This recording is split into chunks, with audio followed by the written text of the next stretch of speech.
तो हाँ जी, आपका नाम दिवेश है और ये आपकी डिटेल है। इसके हिसाब से आपकी कुंडली बनी है, मिथुन लगन की कुंडली है, राशि आपकी कर्क है और ये आपकी कुंडली यहाँ पे मैंने बना रखी है। आपने जो सवाल लिख के भेजे हैं, एक तो आपका सवाल है कि आपका विवाह नहीं हुआ अभी तक। उम्र भी आपकी देखो जी 40 साल से ऊपर ही हो चुकी है, 42-43 साल उम्र हो चुकी है, अभी तक आपका विवाह क्यों नहीं हुआ। दूसरा सवाल आपने बोला है और भी लाइफ में काफ़ी दिक्कतें परेशानियाँ हैं, नौकरी में भी दिक्कतें आ रही है। तो मतलब कुंडली कैसी है, ये दिक्कतें क्यों आ रही हैं, तो आपको पूरा मैं विस्तार में समझाऊंगा। सबसे पहले आप ये समझो कि जो कुंडली होती है इसमें 12 ग्रह होते हैं। 12 ग्रह पहले आप समझो। ये है आपकी कुंडली में पहला ग्रह है, ये है दूसरा ग्रह, ये तीसरा ग्रह, ये चौथा, पाँचवा, ये है छठा ग्रह, सातवां, आठवां ग्रह, नौवां, 10वां, 11वां और लास्ट वाला 12वां ग्रह। अब ये जो 12 ग्रह मैंने लिखे हैं, इन ग्रहों से आपके जीवन के बारे में कुछ ना कुछ पता किया जाएगा। जैसे कि इस पहले घर से हम पता करेंगे आपका जो शरीर है वो कैसा होगा, हेल्थ कैसी होगी, स्वभाव कैसा, रंग रूप कैसा। दूसरा घर आपके धन का है, तीसरा घर छोटे भाई बहनों का, चौथा घर आपकी माता, मकान, वाहन, पांचवा घर बच्चों का है, ये छठा घर है शत्रु, रोग, कर्जे का, सातवां घर आपकी पत्नी का है, आठवें घर से उम्र देखेंगे, नौवें घर से भाग्य देखा जाएगा, 10वां घर आपके कामकाज का है, 11वां घर आमदनी, लाभ और 12वें घर से आपके खर्चे देखे जाएंगे। आपने यहाँ पे मेरी दो बातें नोट करनी है। पहली बात, जो मैंने 12 घर लिखे हैं इनको याद कर लो, और दूसरी बात, इन 12 घरों से जो कुछ देखा जाएगा वो याद कर लो। अब आप ये देखो कि अपनी कुंडली में देखना क्या है, वो घर देख लो। जैसे मान लो आपने अपनी पत्नी के बारे में जानना है, तो पत्नी का घर कुंडली में है 7वां घर, तो 7वें घर से देखेंगे आपकी पत्नी के बारे में। और 7वें घर में एक नंबर लिखा है 9 नंबर, 9 है धनु राशि, और धनु राशि का जो मालक है वो गुरु होता है। तो आपकी पत्नी के लिए 7वां घर और 7वें घर के मालक इस गुरु ग्रह को देखना पड़ेगा कि गुरु अच्छा है या बुरा है। ऐसे ही हमने जो भी कुछ देखना, आपका अगर मान लो भाग्य देखना है, भाग्य कैसा होगा, 9वें घर से भाग्य देखा जाता है। और 9वें घर में नंबर लिखा है 11, 11 है कुंभ राशि, मालक बना शनि, तो भाग्य देखना है आपका, शनि देखना पड़ेगा। तो आपको मेरा कहने का मतलब समझ आ चुका होगा कि जो भी कुछ देखना है वो घर देखा जाता है और घर का मालक देखा जाता है। अब सवाल ये है कि आपकी कुंडली है कैसी। आपकी देखो जी, अगर सही बताऊं, कुंडली में मुझे ज़्यादा ग्रह आपके खराब लगे हैं। अच्छे ग्रहों की संख्या कम है, खराब ग्रह ज़्यादा हैं। अब सवाल ये भी होगा कि ये ग्रह अच्छे बुरे होते क्यों हैं। ये ग्रह जो हैं, अगर अपने घर में बैठे हैं कुंडली में, जो इनका अपना घर है बहुत अच्छे फल देते हैं। दोस्त के घर में जाके बैठे हैं वहाँ पे भी अच्छे फल देंगे, उच्च के बैठे हैं वहाँ पे भी अच्छे फल देंगे। लेकिन अगर ये ग्रह नीच के बैठे हैं, बड़े लेवल पे ख़राब फल देते हैं। शुक्र आपका नीच का बैठा है, शुक्र काफ़ी ख़राब है। अब इसके अलावा ये ग्रह जो हैं, ये कुंडली में छठा, 8वां, 12वां, ये 3 ग्रहों को अच्छा ग्रह नहीं माना गया। इन ग्रहों में भी बैठे ग्रह खराब फल देते हैं। जैसे आपके छठे घर में देखो 4 ग्रह बैठे हैं, ये भी एक अच्छी बात नहीं है। अब देखो जी, ये जो 9 ग्रह हैं, इसमें क्या है कि आपकी कुंडली में ग्रह कुछ अच्छे हैं, कुछ ग्रह खराब हैं। अब होगा क्या कि जो 9 ग्रहों का असर आपके ऊपर हमेशा रहेगा। जो ग्रह आपके अच्छे हैं, जैसे आपका चंद्रमा अच्छा है कुंडली में, तो ये क्या करेगा, आपको हमेशा अच्छे फल देगा जीवन भर। लेकिन चंद्रमा की दशा में अच्छे फल कई गुना बढ़ जाएंगे। ऐसे ही जो ग्रह खराब हैं, जैसे शुक्र खराब है, हमेशा खराब फल देगा, लेकिन शुक्र की दशा में इसके खराब फल कई गुना बढ़ जाएंगे। अब यहाँ पे सवाल ये है कि आपके ऊपर अभी दशा है किस ग्रह की। जो दशा होती है 2 प्रकार की होती है। एक तो होती है महादशा, एक अंतरदशा। जो महादशा है ये काफ़ी बड़ी होती है, ये आपके ऊपर चली हुई है केतु ग्रह की। कब चली है, ये आपके ऊपर दूसरा महीना 2023 में चली थी, ख़त्म होगी जाके 2030 में। इसका मतलब है कि इन 9 ग्रहों में से आपके ऊपर अभी जिस ग्रह का सबसे ज़्यादा असर है वो है ये केतु ग्रह भाई, क्योंकि इसकी चल रही है महादशा और इसका असर आपके ऊपर ज़्यादा है। 100 में से 80% आपकी जो लाइफ में अभी जो चीज़ें हो रही वो कारण केतु ग्रह है। और कुछ असर होता है 20% जिसकी होती है अंतरदशा, वो है चंद्रमा की। ये जनवरी 25 में चली है, अभी 3 महीने हुए हैं चली को, और 8वां महीना 25 में ख़त्म होगी। तो मैंने अभी आपको क्या बोला, दोबारा मैं फिर बोल देता हूँ कि आपके ऊपर आज भी सभी 9 ग्रहों का असर है आज भी, लेकिन इन 9 ग्रहों में सबसे ज़्यादा जो असर है वो है ये केतु ग्रह भाई। जो भी आपके जीवन में चीज़ें हो रही है केतु की वजह से हो रही हैं। अब केतु ग्रह को अभी हम देखेंगे कुंडली में कि अच्छा है या बुरा है। अगर तो अच्छा है भाई, फिर तो जीवन में कर देगा अच्छा ही अच्छा। अगर बुरा निकला, बुरा ही बुरा कर देगा। तो सवाल कि केतु अच्छा या बुरा है। केतु जहाँ बैठा है छठा घर, घर तो अच्छा नहीं, जिसमें मैंने बोला छठा घर खराब घर होता है, क्योंकि छठे घर से रोग देखा जाता है, शत्रु देखे जाते हैं, कर्जा, कोर्ट कचहरी, चोरी, ठगी। घर तो खराब है, लेकिन केतु यहाँ पे छठे घर में जो 8 लिखा है ये है वृश्चिक राशि, जो कि केतु की है उच्च राशि। यहाँ पे जो एक अच्छी बात है कि केतु आपका उच्च का बैठा है, जिसमें मैंने आपको बोला था उच्च का ग्रह बहुत अच्छा होता है तो खराब घर लेकिन उच्च का बैठा है। अब सवाल फिर भी यही है कि भाई ये अच्छा है या बुरा है। देखो जी, इसको मैं केतु को ये बोलूँगा कि केतु आपको रले मिले फल देगा, अच्छे फल भी देगा लेकिन बुरे फल भी देगा, और मुझे लग रहा है ये बुरे फल आपको ज़्यादा देगा। अब उस वाली ये भी है कि भाई बुरा क्यों है तो उच्च का बैठा है। बुरा होने का बड़ा कारण है केतु छठे घर में है और राहु यहाँ पे 12वें घर में है। आप ये देखो, आपका इधर वाला हिस्सा खाली पड़ा है, 7वां घर खाली है, 8वां घर खाली, 9वां, 10वां, 11वां घर खाली, और 12वें घर में राहु है, छठे घर में केतु है।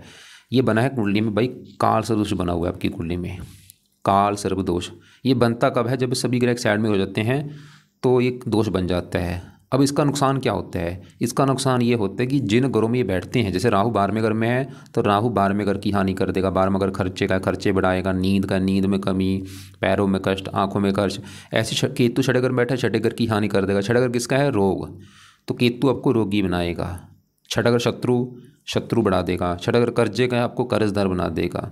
मतलब जो केतु की आपकी दशा चल रही है पिछले 23-24, पिछले 2 साल पूरे हो चुके हैं, तो ये 2 साल से आपको दिक्कतें जो दे रहा होगा, छठा घर रोग का है, केतु आपको रोगी बना रहा होगा, शत्रु बढ़ा देगा।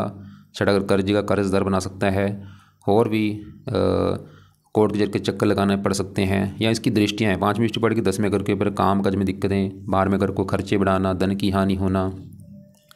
तो केतु आपको ये बुरे फल दे रहा है। इसके बारे में थोड़ा सा मैं आपको दिखा देता हूँ कि दोष का, क्योंकि देखो कई प्रकार के दोष होते हैं। ये है आपकी कुंडली बना है, ये देखो दोबारा देखो, राहु 12वें घर में है, केतु छठे घर में है। तो ये आपका ये बना है शेषनाग नामक काल सदोष बना है। ये कब बनता है? जब देखो 12वें स्थान से छठे स्थान तक राहु केतु के मध्यम पड़ने वाले ग्रह योग के कारण ये बनता है। इससे क्या होता है? इस योग के कारण जन्म स्थान व देश से दूरी, सदैव संघर्षशील स्थिति, नेत्र पीड़ा, नींद ना आना या कम आना या ज़्यादा आना, और ऐसे जाते गुप्त शत्रु होते, सभी चीज़ें वैसे लागू नहीं होती। मृत्यु उपरांत खाती मिलती है, निराशा दिख रहती है, मन चाह काम पूरा नहीं होगा, देरी होती है, मानसिक परेशानियाँ, मतलब लाइफ में दिक्कतें, परेशानियाँ, रुकावटें, स्ट्रगल, चिंता, भाग दौड़, ये चीज़ें लाइफ में आती हैं। अब सवाल ये है कि भाई केतु को सही कैसे किया जाए। तो केतु के जो उपाय हैं आपने करने हैं वो लिख लो। पहला उपाय, केतु कवच का पाठ आपने पढ़ना है, ये इसको सुना करो। दूसरा है केतु स्रोत का पाठ, स्रोत्र का पाठ है, 2 पाठ हैं, दोनों पाठ भाई सुबह भी शाम को भी, चाहे दोनों टाइम पढ़ लो या एक टाइम निकालो, ये पाठ पढ़ने हैं, या इनको ऑडियो लगा के सुना करो। और सुनने के बाद प्रार्थना करना कि केतु देवता जो आपके पाठ इसलिए पढ़े हैं क्योंकि आपकी चल रही है दशा, वो दशा मेरी अच्छी जाए। वैसे तो मैं बोलूँगा सुबह शाम दोनों टाइम जरूर पढ़ो। तीसरा उपाय है केतु का जो दान है वो करो। दान क्या है? रोजाना कुत्तों को रोटी डाला करो, कुत्तों को रोटी डाल दो, बिस्कुट डाल दो, कुछ ना कुछ कुत्तों को डाला करो, कुत्तों की सेवा करो। चौथा उपाय है केतु के जो देवता हैं गणेश जी कहे जाते हैं, तो आप गणेश जी की पूजा पाठ अगर करते हैं उससे भी केतु अच्छा होगा। गणेश जी के मंत्र जा सकते हैं, या गणेश जी का जो मंत्र है ओम गण गणपति नमः वो जाप किया करो, बेस्ट है। तो केतु के 4 उपाय हैं, दोनों पाठ सुबह शाम पढ़ो या सुना करो, दान करो और गणेश जी का मंत्र करो। अब देखो जी, मैंने बोला था जो काल सदोष है वो केतु और राहु दोनों की वजह से बना है। अब यहाँ पे राहु की अगर बात करूँ, राहु देखो जी 12वें घर में बैठ के, वैसे भी 12वें घर में जब बैठता है किसी कुंडली में, किसी भी कुंडली में, ये काफ़ी खराब माना गया है 12वें घर में। लेकिन अब राहु भी आपका 12वें घर में जो 2 लिखा है, वृष राशि में उच्च का बैठा है, चलो ये अच्छी बात है कि उच्च का बैठा है, लेकिन घर अच्छा नहीं 12वां। और बुरी बात क्या है कि कुंडली में काल सदोष बना है। मतलब राहु आपका खराब होने के 2 कारण है, एक तो काल सदोष बना है, सबसे बड़ा कारण ये है, और दूसरा कारण 12वें घर में बैठा है। अब राहु क्या दिक्कतें देगा, और राहु दिक्कतें कब देगा? जब इसकी कभी आपके ऊपर चलेगी दशा, उस समय एक्टिवेट होगा। अब इसकी पहले मैं आपको दशा दिखाता हूँ कब है इसकी। देखो जी, दशा आपकी जो है बड़ी दशा तो ये लास्ट में, वो तो शायद होता आए ना आपके ऊपर, या छोटी दशा वो अभी आने वाली है। कब आएगी तारीख लिख लो अपने पास। जैसे देखो अभी बड़ी दशा किसकी मैंने बोला है, केतु की बड़ी दशा आपकी चल रही है, 23 में चली थी, 30 में ख़त्म होगी। और छोटी दशा चल रही है आपके ऊपर चंद्रमा की। और ये देखो ये राहु की दशा आपकी आएगी, तारीख लिख लो, 2 जनवरी, मतलब अगले साल 2 जनवरी 26 में चलेगी, अगले साल ख़त्म होगी जनवरी 27 में। मतलब पूरा 1 साल आपकी राहु की जो दशा आएगी भाई, अगला जो 26 पूरा है उसमें राहु की आपकी छोटी दशा चलेगी, अंतर दशा। मतलब बड़ी दशा केतु की होगी, छोटी दशा राहु की होगी, और वो समय आपका भाई सबसे ज़्यादा ख़राब समय होगा। मतलब वो 26 जो पूरा है वो आपका बुरा समा होगा, क्योंकि बड़ी दशा उसमें केतु की, छोटी दशा राहु की, और कुंडली में बना भी काल सदोष है। हजारों दिक्कतें आएंगी आपकी उस समय। आपके खर्चे बोझरा बढ़ेंगे, नींद में कमी, पैरों में कष्ट, और भी राहु की दृष्टियाँ भी हैं, 5वीं यहाँ पे, 7वीं यहाँ पे। उस समय भाई जो अगला साल होगा 26 वाला, आपने संभल के रहना है। संभल के ये रहना है, एक तो पैसा कहीं पे इन्वेस्ट मत करना, पैसा किसी को देना नहीं है, फालतू में लड़ाई झगड़े करने से बचना है, हेल्थ का ख्याल रखना है, घूमने फिरने से बचना है, खर्चे फालतू से बचना है, अपने काम से मतलब रखना है, और पाठ पूजा ज़्यादा करने, धार्मिक काम ज़्यादा करने हैं। तो राहु के पाए अभी तो चल रहने दो, लेकिन अभी क्योंकि दशा आने में अभी पूरा 1 साल पड़ा है, अगले साल दशा आनी है, उस समय राहु के पाए जरूर करना। 3 पाए उस समय कर लेना। पहला है राहु कवच का पाठ पढ़ना है आपने उस समय, राहु स्रोत का पाठ, और राहु का दान। दान तो चाहे अभी भी आप कर सकते हैं राहु का, वो तो मैं अभी लिख देता हूँ, वो तो दान अभी से शुरू कर दो। लेकिन जो पाठ मैंने बोला वो अभी नहीं, वो उस समय पढ़ने हैं भाई जब चलेगी दशा, अभी नहीं। और कोशिश किया करो जब भी खाना खाना है रसोई में बैठ के खाना खाओ, 3 टाइम में कम से कम 1-2 टाइम किचन में बैठ के खाना खाया करो आप। नीले कपड़े मत पहनो। और केतु का रंग होता है चित गबरा, रंग बिरंगे जो कपड़े होते हैं ऐसे भी कम यूज़ किया करो। अब आगे बढ़ते हैं आपके, देखो जी आपका एक सवाल था विवाह को लेकर भी, आपने मुझे बोला है, पत्नी के बारे में पूछा है। तो 12 घरों में 7वां घर पत्नी का घर होता है। पत्नी कैसी होगी? 7वां घर। और फार्मूला देखो जी क्या है, घर का मालिक देखो, 7वें घर में लिखा है नंबर 9, 9 है धनु राशि, इसका मालिक गुरु देखना पड़ेगा आपकी पत्नी के लिए कि गुरु अच्छा या बुरा है। तो इस गुरु को भी देखना पड़ेगा आपकी पत्नी के लिए। और गुरु के अलावा मुझे 1-2 ग्रह और भी देखना है। शुक्र को भी देखना पड़ेगा। शुक्र देखो जी, लड़के जो होते हैं, लड़के की कुंडली में शुक्र पत्नी का कारक होता है। शुक्र की बहुत बड़ी भूमिका है। अगर शुक्र अच्छा है जिसका, उसको विवाह का सुख अच्छा मिलता है। शुक्र जिसका खराब होगा उसको विवाह में दिक्कत आती है, क्योंकि शुक्र से देखो जी, एक तो शुक्र से विवाह का सुख देखा जाता है, ये पत्नी का सुख भी इससे देखा जाता है, ये 7वें घर का कारक है। तो शुक्र भी आपका देखना पड़ेगा। और 7वें घर के ऊपर जिस ग्रह की दृष्टि है, क्योंकि 7वां घर पत्नी का घर है, इस घर को ये भी देखना है कि इस घर को देख कौन रहा है, किस ग्रह की इसके ऊपर दृष्टि। तो 7वें घर के ऊपर दृष्टि है मंगल की 4थी और शनि की 3री दृष्टि। तो 4 ग्रह आपके मुझे देखने पड़ेंगे आपकी पत्नी के लिए। 4 ग्रहों को देख के डिसाइड होगा पत्नी का सुख कैसा होगा। सबसे मेन है 7वें घर का मालिक गुरु। अब गुरु की पहले बात करेंगे, गुरु अच्छा है या बुरा है। तो गुरु भी आपका मुझे खराब लगा। क्यों? क्योंकि भाई ये 6ठे घर में बैठा है। मैंने पहले बोला ये घर अच्छा नहीं, 6ठा घर, 6ठा घर खराब घर है। इस घर से रोग देखा जाता है, शत्रु, कर्जा, कोर्ट कचहरी, चोरी, ठगी, विश्वासघात, ऐसी काफ़ी खराब चीज़ देखते हैं। अब गुरु आपको खराब फल क्या देगा? क्योंकि 6ठे घर में बैठा, क्या खराब फल देगा? गुरु जिस घर का मालिक है पत्नी घर का, तो पत्नी के घर, पत्नी घर का मालिक गुरु बैठा है 6ठे घर में। रोग मतलब पत्नी रोग, गुरु आपकी पत्नी को रोगी बना देगा। 6ठा घर शत्रु, पत्नी शत्रु मतलब पत्नी से आपके लड़ाई झगड़े होंगे। और यहाँ पे विवाह भंग योग बना है। गुरु ये दिखा रहा है आपका जो विवाह है देरी से होगा, और विवाह हो भी गया तो पत्नी से बनेगी नहीं, लड़ाई झगड़े होना या पत्नी का बीमार होना, ऐसी दिक्कतें आपको आएंगी। और गुरु इस 10वें घर का भी मालिक है, जहाँ पे 12 लिखा है, मीन राशि मालिक गुरु। 10वां घर काम काज का होता है, ये काम काज में भी दिक्कतें पैदा करेगा। इसके बारे में जो आपको शास्त्रों में जो लिखा है मैं एक बार दिखा देता हूँ। आपका देखो जी मिथुन लग्न है, गुरु कहाँ बैठा है? 6ठे घर में। ये देखो मिथुन लग्न है और गुरु कहाँ है? 6ठे घर में। तो यहाँ पे 6ठे भाव में बृहस्पति, गुरु को बृहस्पति कहते हैं।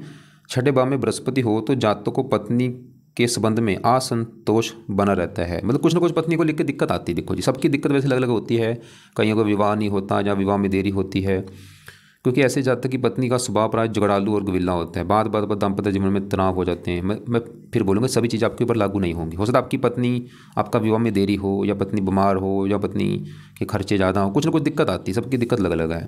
यदि मंगल और राहु का दाम्पत्य स्थान पर वैसे राहु की दृष्टि तो 7वें घर के ऊपर नहीं है, तो ये चीज़ लागू नहीं होगी। हाँ मंगल देख रहे 7वें घर के ऊपर, तो जातक को तलाक हो जाता है या पत्नी की मृत्यु। और ऐसे जातक दैनिक रोज कार्य बिजनेस, क्योंकि 10वें घर का भी मालिक है बृहस्पति, कार्य बिजनेस पिता, 10वां घर पिता का भी है, राज सरकार का भी है। तो आपको मेरी बात समझ आ रही होगी मैं क्या कह रहा हूँ, कि गुरु की वजह से जो आपको दिक्कत आ रही है वो पत्नी वाली दिक्कत आ रही है। और गुरु 10वें घर का मालिक है, काम काज में भी अगर दिक्कत आ रही है गुरु कारण है। तो गुरु का आपको मैं 3 उपाय बताऊँगा, वो करो। वैसे तो देखो जी आपके ग्रह खराब ज़्यादा हैं, अगर सभी ग्रहों के मैं उपाय बताऊँगा फिर तो हो जाएंगे उपाय बहुत ज़्यादा। तो मैं कोशिश कर रहा हूँ उपाय आपको कम से कम बताने की, और वो उपाय जरूरी ज़्यादा बता रहा हूँ जो आपकी दिक्कत भी है। जैसे आपने बोला विवाह नहीं हो रहा भाई, वो आपका सवाल है, तो उसके लिए भी आपको मैं उपाय अभी बता रहा हूँ। मतलब गुरु के उपाय करने से आपको 2 बड़े फायदे होंगे। एक तो पत्नी का सुख आपको मिल जाएगा, दूसरा आपका जो काम धंधा है उसका सुख भी अच्छा रहेगा, आपके काम काज में कभी कोई दिक्कत नहीं आएगी। तो गुरु के उपाय में से पहला उपाय है आप गुरु का मंत्र याप किया करो। सुबह के टाइम रोजाना कम से कम चाहे 1 माला कर लो, 2 माला, 3 माला, वो आपकी मर्जी है।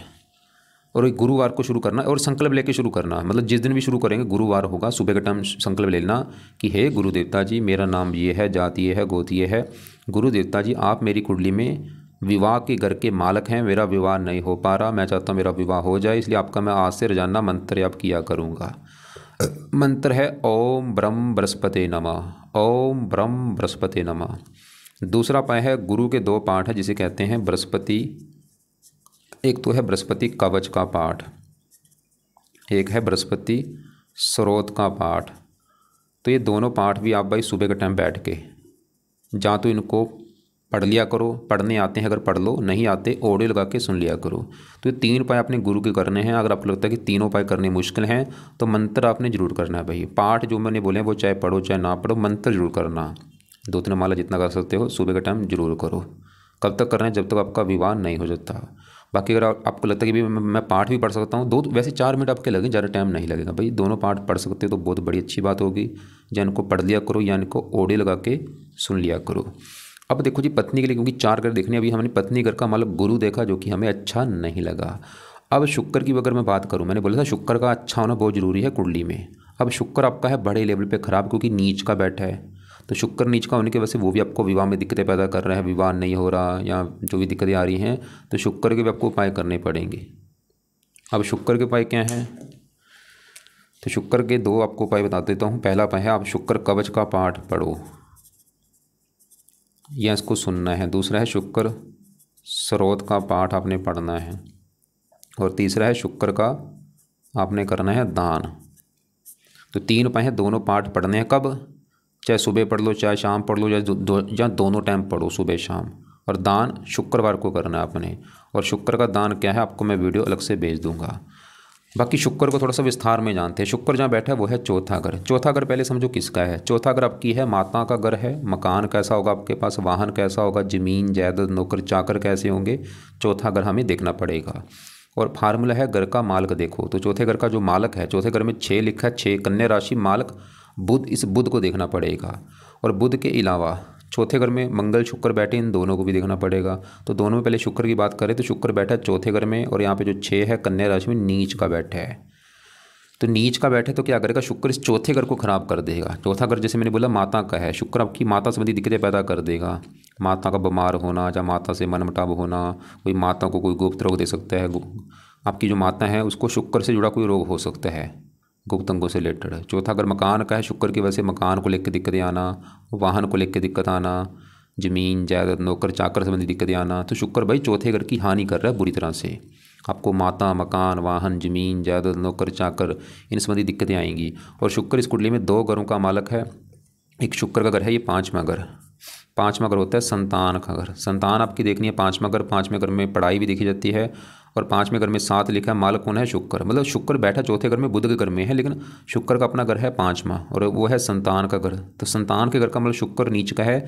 शुक्र आपको संतान संबंधी दिक्कतें पैदा करेगा, संतान में देरी होना या संतान का बीमार होना। अब संतान के घर में वैसे शनि उच्च का बैठा है, शनि फिर भी आपको संतान का सुख दे देगा। इसका अभी चलो मैं बात मत करता हूँ।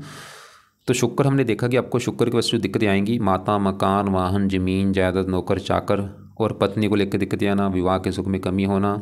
तो अगर आप मतलब ये जो 2-3 उपाय मैंने बोले हैं शुक्र के, अगर ये करते हो फायदे क्या होंगे भाई? सब पहला फ़ायदा आपको विवाह का सुख मिलेगा, पत्नी का सुख मिलेगा, आपको माता का सुख मिलेगा, मकान का सुख मिलेगा, वाहन का सुख मिलेगा, ज़मीन जायदाद नौकर चाकर का सुख मिलेगा, आपको संतान का सुख मिलेगा। हज़ारों फ़ायदे।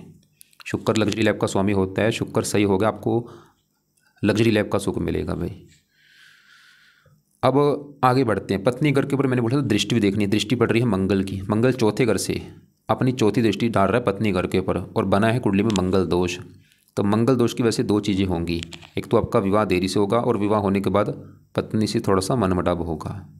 तो यहाँ पे भाई मंगल दोष पे अगर आपका विवाह नहीं हो रहा, ये मंगल दोष भी कारण बना है पत्नी घर को जो दृष्टि दे रहा है। अब इसके लिए क्या करना है भाई? वो करना उपाय तो करने पड़ेंगे अगर मंगल दोष खत्म करना है। तो मंगल दोष के लिए आप, चलो ज़्यादा नहीं, आपको 1-2 मैं उपाय बता देता हूँ। वो है आप मंगल दोष के लिए आप हनुमान जी की पूजा उपासना करो। और क्योंकि आपने वो लिख भी रखा, आप हनुमान जी की पूजा उपासना करते हैं, क्योंकि मंगल जो है ये देवता है, इसका भी आगे जो देवता है वो हनुमान जी है। तो हनुमान जी से आपका मंगल अच्छा हो जाएगा। और भी कई ग्रह अच्छे होते हैं, राहु के लिए अच्छा होता है, शनि के लिए अच्छा होता है, 3-4 ग्रह अच्छे हो जाते हैं जो बंदा हनुमान जी की पूजा उपासना करता है। अब इसकी पूजा उपासना में क्या करना है, हनुमान जी के जो पाठ हैं 4-5 पाठ हैं पढ़ा करो। मतलब आज मान लो अपने हनुमान चालीसा पढ़ा है, कल संकट मोचन पढ़ो, परसों बजरंग बन पढ़ो, कभी अंगार का स्रोत पढ़ लिया, ऐसे पाठ चेंज करके पढ़ा करो रोजाना। अब पत्नी घर के ऊपर शनि दृष्टि दे रहा है, शनि को विस्तार में जानते हैं। शनि जहाँ बैठा है 5वें घर में, यहाँ पे जो 7 लिखा है तुला राशि में उच्च का बैठा है, जो कि बहुत बड़ी अच्छी बात है। मतलब शनि फिर भी इस 5वें घर का अच्छा करेगा, संतान घर में उच्च का है, संतान का सुख दे देगा, पढ़ा लिखा बना देगा, बुद्धिमान। और शनि का अपना घर है ये 9वां घर, भाग्य घर। मतलब भाग्य आपका देखना है 9वां घर, 9वें घर में 11 लिखा है, मालक शनि उच्च का बैठा है, मतलब भाग्य संतान घर में। संतान पैदा होने के बाद आपका भाग्य साथ देना शुरू होगा, शनि दिखा रहा है, या संतान के द्वारा आपका भाग्य होगा। शुक्र वैसे यहाँ पे लड़कियाँ ज़्यादा होने की योग लेके बैठा है, आपकी लड़कियाँ ज़्यादा होंगी। मतलब शुक्र इधर आपकी आपकी मतलब बच्चे पैदा होने के बाद आपके भाग्य साथ देगा। अब शनि ये तो अच्छे फल दे रहा है, लेकिन शनि का बुरा फल क्या है, तीसरी दृष्टि डाल रहा है पत्नी घर के ऊपर, और शनि विलंब का कारक है। शनि भी आपके विवाह में देरी कर रहा है, भाई विवाह में देरी होगी। तो आपकी अगर पत्नी वाली दिक्कतें आ रही हैं, मैंने बोला था 4 ग्रह दिखने पड़ेंगे, चारों ग्रह ये दिखा रहे हैं कि आपको पत्नी वाली दिक्कतें आएंगी, क्योंकि जो 7वां घर पत्नी का घर है उस घर का मालक गुरु देखा, 6ठे घर में बैठा, विवाह विलंब योग बना है। गुरु भी दिखा रहा है कि आपके विवाह में देरी होगी और विवाह के बाद पत्नी से मनमुटाव होगा। और शुक्र देखा जो कि नीच का बैठा, वो भी दिखा रहा है कि विवाह में देरी होना या विवाह हो गया तो पत्नी से मनमुटाव होगा। और पत्नी घर के ऊपर मंगल की दृष्टि है, मंगल दोष की वजह से भी आपके विवाह में देरी होगी और पत्नी से मनमुटाव होगा। शनि भी इस घर को देख रहा है। तो 4 कारण है भाई जो आपका विवाह अगर नहीं हो पा रहा। तो चारों के आपको मैंने उपाय बता दिए हैं। गुरु के आपको मैंने यहाँ पे उपाय बता दिए, वो करो। शुक्र के उपाय बता दिए हैं, वो यहाँ पे वो करो। और मंगल दोष के लिए हनुमान जी का पाठ पढ़ो। शनि के लिए आप वैसे, क्योंकि शनि हर टाइम आपका लगता है शनि मंदिर आप जा सकते हो माथा टेकने, नहीं तो कोई बात नहीं, क्योंकि शनि भी इतना मैं इसको बड़ा कारण नहीं मानूँ। मतलब बड़ा जो कारण आपके विवाह में दिक्कत आने का, पहला कारण है पत्नी घर का मालक गुरु, ये बड़ा कारण है गुरु। दूसरा कारण शुक्र है। मंगल दोष भी इतना मैं बड़ा कारण नहीं मानूंगा, ना ही शनि। शुक्र और गुरु ये 2 बड़े कारण हैं। बाकी देखो जी, आपका ये जो दूसरा घर है, यहाँ पे चंद्रमा की बात करते हैं। दूसरा घर कुंडली में होता है धन जोड़ने का, कितना धन जोड़ेंगे, धन की स्थिति जाननी है। दूसरा घर और दूसरे घर का जो मालक है हमने उसको देखना है। दूसरे घर में लिखा है 4 कर्क राशि, मालक कौन है, चंद्रमा। हमें चंद्रमा को देखना पड़ेगा और चंद्रमा आपका इसी घर में बैठा है, ये बहुत बड़ी अच्छी बात है आपकी। मतलब चंद्रमा आपका मुझे बहुत अच्छा लगा, क्योंकि दूसरा घर जो है वो चंद्रमा का घर है, अपने घर में बैठा है। आपको मैं एक एग्जांपल समझाता हूँ। मान लो मेरा घर है और मैं अगर अपने घर में बैठा हूँ तो क्या करूँगा, अपने घर का अच्छा करूँगा, अपने घर की सफाई रखूँगा, रक्षा करूँगा, वो काम यहाँ पे चंद्रमा करेगा। दूसरा घर उसी का घर है, अपने घर में बैठा है, यहाँ पे यामिनीनाथ योग बना है, तो अपने घर का अच्छा करेगा। मतलब धन का घर है तो चंद्रमा आपको फिर भी धन देता रहेगा, धनी धनी बनाएगा, धन देगा, धन जोड़ेंगे आप, बैंक बैलेंस होगा। लेकिन यहाँ पे गड़बड़ हो चुकी, देखो जी, जो घर अच्छा है उसके पीछे देखो 0 लिखा है। ये सभी ग्रहों के पीछे जो कि नंबर लिखे है पावर होती है, मतलब उसमें पावर ही नहीं है, 0 बैठा है, बाल अवस्था में बैठा है। इसकी पावर आपको बढ़ानी पड़ेगी, पावर बढ़ गई इसके अच्छे बल जो है कई गुना बढ़ जाएंगे। तो पावर बढ़ाने के लिए सबसे बेस्ट उपाय है आप इसका मोती रत्न दान कर लेना। राइट हैंड की छोटी उंगली में मोती रत्न दान करो। उसको मोती को लेना अपने अपने वेट के बराबर। अगर आपका वेट है 60 किलो, 6.25 रत्ती का ले लो, 70 है 7.25 रत्ती का ले लो। लेने के बाद चांदी में जड़वा के शुक्ल पक्ष के पहले सोमवार को धारण कर लेना, सुबह का टाइम, सुबह 7:15 बजे। और धारण करने से पहले कच्चे दूध में या गंगा जल में धो के धारण कर लेना। बाकी देखो जी, दशा भी देखनी काफ़ी जरूरी है। जैसे आपके ऊपर अभी आज बड़ी दशा केतु की है, वो तो आपका खराब है, और छोटी दशा चली चंद्रमा की पिछले 3 महीने से, वो आपका फिर भी अच्छा है। चंद्रमा का आज भी आपके ऊपर असर है, लेकिन असर कम है, क्योंकि उसका असर आपके ऊपर सिर्फ 20% है, ज़्यादा असर आपके ऊपर केतु का है। बाकी आपके 6ठे घर में देखो जी, बुध की बात करूँ ये भी, क्योंकि 6ठे घर में बैठा है, पहले घर का मतलब शरीर, 6ठे घर में बैठा है, लगन दोष भी बना है, लाइफ में स्ट्रगल कराएगा, हेल्थ भी खराब करता है। चौथे घर का भी मालक है, मकान वाहन को लेकर ये भी दिक्कत देगा। सूर्य आपके देखो जी, कुंडली में घर से दूर जाने के भी काफ़ी योग हैं। अगर आप घर से दूर जाएंगे आपको उतना फ़ायदा ज़्यादा होगा, कोशिश करो जितना हो सकता है घर से दूर जाओ। तो यहाँ पे एक बात नोट कर लो भाई, जो सवाल ये है कि कुंडली बनती कैसे है, बनती आपके पिछले कर्मों के साथ से बनती है। अब आपको जैसे विवाह का सुख नहीं मिल रहा, आपने पिछले जन्म में किसी लेडीज़ को दुख दिया है, किसी स्त्री को दुख दिया है, उसकी वजह से ये कुंडली में आपके दोष बने हैं, वो आपको विवाह का सुख नहीं मिलने दे रहे। मतलब जो भी लाइफ की दिक्कतें जिसकी आती हैं, वैसे उसने कोई कष्ट किया है। तो भाई एक नोट कर लो, एक तो पूरी तरह से अच्छे कर्म करो, मतलब पूरा एक अच्छा बंदे बनो, इंसान अच्छे बनो, लोगों की हेल्प करो, गाली गलौज करने से बचो, अंडे खाने से बचो, मीट खाने से बचो, ईमानदार बनो, बेईमानी करने से बचो, सबको प्यार से बोलो, इज्जत दो सबको, कोई छोटा है चाहे बड़ा है। और इसके अलावा सबसे बेस्ट काम जो करना है आपने, धार्मिक बनो भाई, जितना धार्मिक बनोगे, क्योंकि एक कर्म कुंडली भी होती है। जो हम कर्म कर रहे हैं अच्छे बुरे, वो एक कर्म कुंडली बनती है। अब इस जन्म के जो कर्म है उसके हिसाब से भी ये जो कुंडली है अच्छी हो जाती है। तो भाई अच्छे कर्म करो, और अच्छे कर्म मतलब पाठ पूजा करो, जितना हो सकता है धार्मिक बनो। जो भी घर के आसपास मंदिर है, पाठ जिसको आप मानते हो उसका नाम जपो। जैसे आपने लिखा था कि आप हनुमान जी की पूजा उपासना करते हैं, तो जितना हो सकता है आप हनुमान जी का नाम जपो। जो उसका मंत्र है ओम हण हनुमते नमः, वो जप लो। और पन्ना आपने बोला था धारण किया था भाई, भूल के धारण मत करना पन्ना, क्योंकि रतन इसकी पावर को बढ़ा देगा, बुरे फिर बढ़ जाएंगे। तो मैं दोबारा रिपीट कर दूँ एक बार कि अभी आपकी सबसे बड़ी दिक्कत है कि आपके ऊपर चल रही केतु की दशा, और वो अच्छा नहीं है, क्योंकि कुंडली में बना है काल सदोष। तो केतु के लिए दोनों जो पाठ है, केतु कवच, केतु स्रोत, चाहे सुबह शाम या एक टाइम निकालो, ये पाठ पढ़ने हैं या सुनने हैं। केतु का दान, कुत्तों को रोजाना कुछ ना कुछ रोटी डालो, या घर में कोई कुत्ता रख लो, अच्छी बात होगी। गणेश जी का मंत्र कर लो, या गणेश जी के मंदिर माथा टेकने जाओ। और राहु का जो दान मैंने बोला है वो करो, राहु के दान की वीडियो आपको मैं भेज दूंगा। और बाकी राहु के जो पाठ है वो अगले साल शुरू करना, और अगले साल राहु की आपकी आएगी दशा। और गुरु का मंत्र जरूर करना है सुबह का टाइम, गुरुवार को शुरू कर लेना। अगर आपका टाइम लगे तो गुरु के जो पाठ है, बृहस्पति कवच, बृहस्पति स्रोत, ये पाठ पढ़ने हैं सुबह के टाइम, या इनको सुनना है गुरु के पाए, ताकि आपका विवाह हो जाए। और शुक्र के दोनों पाठ पढ़ो या सुना करो, चाहे सुबह शाम या एक टाइम निकाल लेना आप शुक्र का दान शुक्रवार को। और मंगल दोष के लिए हनुमान जी के जो पाठ है वो करो। एक, क्योंकि आपके ग्रह देखो जी ज़्यादा खराब है, तो आप एक पाठ है नवग्रह कवच का पाठ है, ये पाठ अगर पढ़ते हैं सभी 9 ग्रह आपके सही हो जाएंगे। 3-4 मिनट का पाठ है, ये पाठ आप सुबह शाम भी शुरू कर सकते हैं। लेकिन आपको मैं सभी, देखो मैं ये नहीं बोलूँगा आप सभी पाठ एक साथ शुरू कर दो, मतलब नवग्रह कवच का पाठ आप ऐसे करो 1 महीने के बाद चाहे शुरू कर देना, कोई बात नहीं। केतु के तो अभी जो पाठ है वो अभी शनिवार से शुरू कर देना, गुरु का मंत्र भी अभी गुरुवार से शुरू कर देना, शुक्र का मंत्र, शुक्र के जो पाठ है वो आप चाहे 10 दिन के बाद शुरू कर देना। और ये शुरू आप शुक्रवार को करना। हनुमान जी का आप चलो पहले से कर ही रहे हैं, ठीक है। और आपकी एक पीछे डेया भी चल रही थी, अष्टम डेया, वो अभी खत्म हुई है, पिछले 20 दिन हुए ख़त्म हुई को। ये 2.5 साल से चल रही थी डेया, और अष्टम डेया भी काफ़ी दिक्कतें पैदा करती है। मतलब आपकी अगर पिछले 2.5 साल से दिक्कतें आ रही थी, वो कारण एक आपकी अष्टम डेया भी थी भाई, और वो ख़त्म हो चुकी है।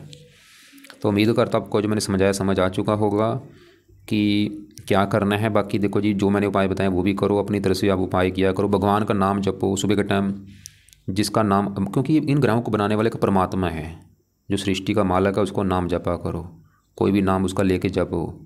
और लोगों की हेल्प करो, और अपनी कमाई में से हर महीने कुछ हिस्सा दान किया करो, उससे भी आपकी कमाई कई गुना बढ़ेगी। इसके अलावा अगर आपको लग रहा है कि अभी भी कोई बात समझ नहीं लगी है, कुछ पूछना होगा आपने, मुझे आप कॉल करके पूछ लेना, या आपका जो सवाल है वो मुझे व्हाट्सएप पे लिख के भेज देना आप। दान आपको मैंने राहु का बोला है, शुक्र का बोला है, केतु का बोला है, तीनों के दान आपको मैं वीडियो अलग से भेज दूंगा, वो देख लेना आप।